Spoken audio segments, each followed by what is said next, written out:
There's no feeling more intense than starting over. If you deleted your homework the day before it was due, as I have, or if you left your wallet at home and you have to go back after spending an hour in the commute. If you won some money at the casino and then put all your winnings on red but it came up black. If you got your best shirt dry cleaned before a wedding and then immediately dropped food on it. If you won an argument with a friend and then later discovered that they just returned to their original view. Starting over is harder than starting up. If you're not ready for that, like if you've already had a bad day, then what you're about to go through might be too much. Feel free to go away and come back. I'll be here. Alright, thanks for coming with me on this trip. I'll understand if you have to take a break at any point. Just find a safe place to stop and quit the game. Don't worry, I'll save your progress, always, even your mistakes. This game is a homage to a free game that came out in 2002, titled Sexy Hiking. The author of that game was Jazzuo, a mysterious Czech designer who was known at the time as the father of B games. And B games are rough assemblages of found objects. Designers slap them together very quickly and freely, and they're often too rough and unfriendly to gain much of a following. They're built more for the joy of building them than as polished products. In a certain way, Sexy Hiking is the perfect embodiment of a B game. It's built almost entirely out of found and recycled parts, and it's one of the most unusual and unfriendly games of its time. In it, your task is simply to drag yourself up a mountain with a hammer. And that act of climbing, in the digital world or in real life, has certain essential properties that give the game its flavor. No amount of forward progress is guaranteed. Some cliffs are too sheer or too slippery, and the player is constantly, unremittingly in danger of falling and losing everything. Anyway, when you start Sexy Hiking, you're standing next to this dead tree that blocks the way to the entire rest of the game. It might take you an hour to get over that tree, and a lot of people never got past it. You prod and you poke at it, exploring the limits of your reach and your strength, trying to find a way up and over. And there's a sense of truth in that lack of compromise. Most obstacles in video game worlds are fake. You can be completely confident in your ability to get through them once you have the correct method or the correct equipment or just by spending enough time. In that sense, every pixelated obstacle in Sexy Hiking is real. The obstacles in Sexy Hiking are unyielding, and that makes the game uniquely frustrating. But I'm not sure Jazzuo intended to make a frustrating game. The frustration is just essential to the act of climbing, and it's authentic to the process of building a game about climbing. A funny thing happened to me as I was building this mountain. I'd have an idea for a new obstacle, I'd build it, test it, and it would usually turn out to be unreasonably hard. But I couldn't bring myself to make it easier. It already felt like my inability to get past the new obstacle was my fault as a player rather than as a builder.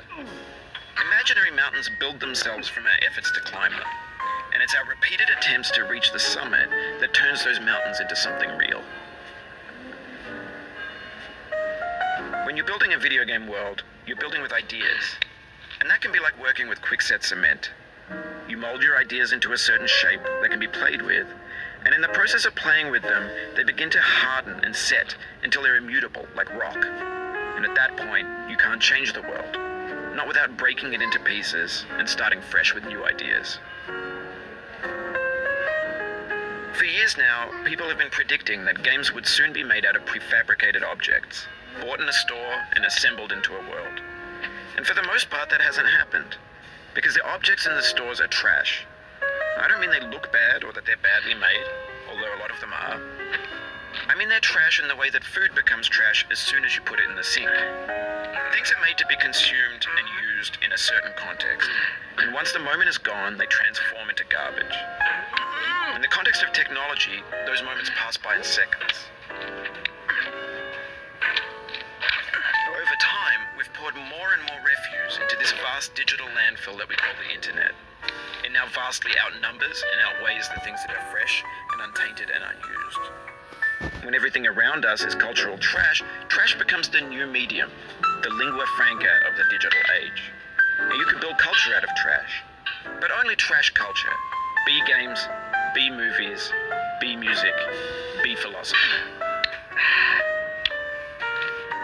Maybe this is what digital culture is. A monstrous mountain of trash, the ash heap of creativity's fountain.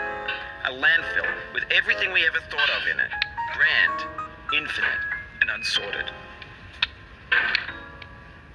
There's 3D models of breakfast, Gen X's fanfic novels, scan magazines, green screen Shia LaBeouf, banned snuff scenes on LiveLeak. Facebook's got lifelike bots with unbranded adverts and candid shots of Kanye and Taylor Swift mashups, car crash epic failed GIFs, Russian dashcam vids, discussions of McRibs, discarded, forgotten, unrecycled, muddled, rotten, untitled.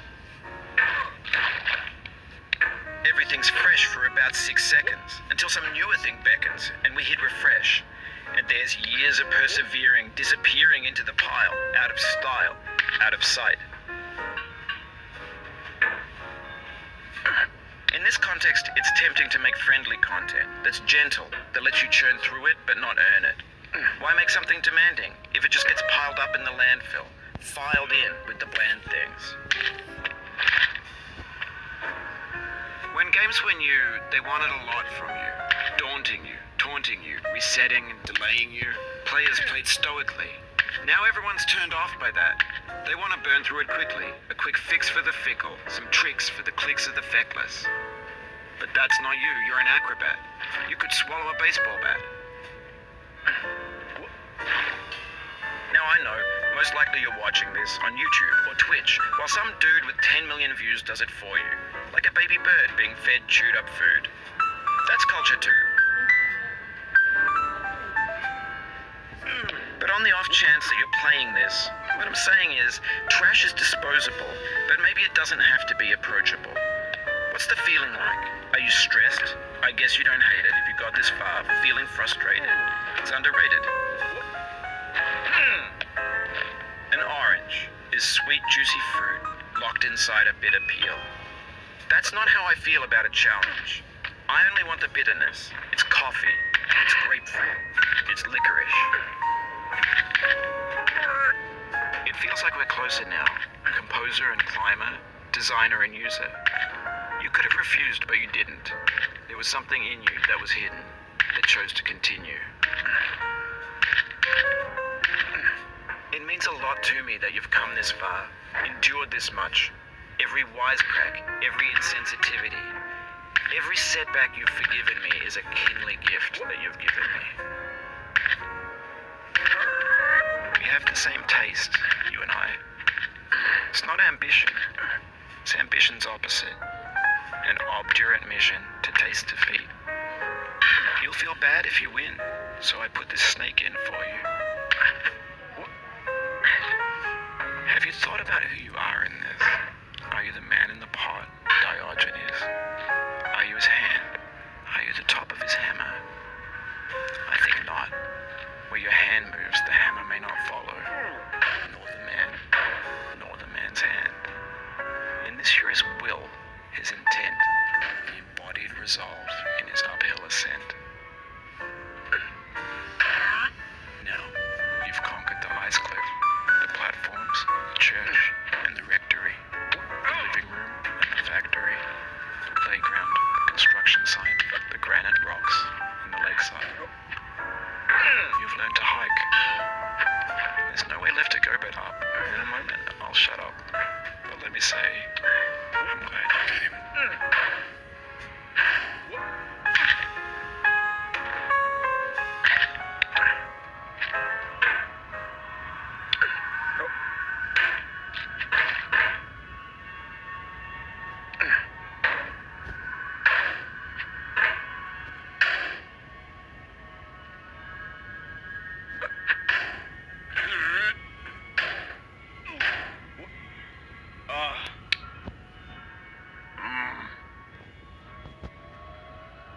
I dedicate this game to you, the one who came this far.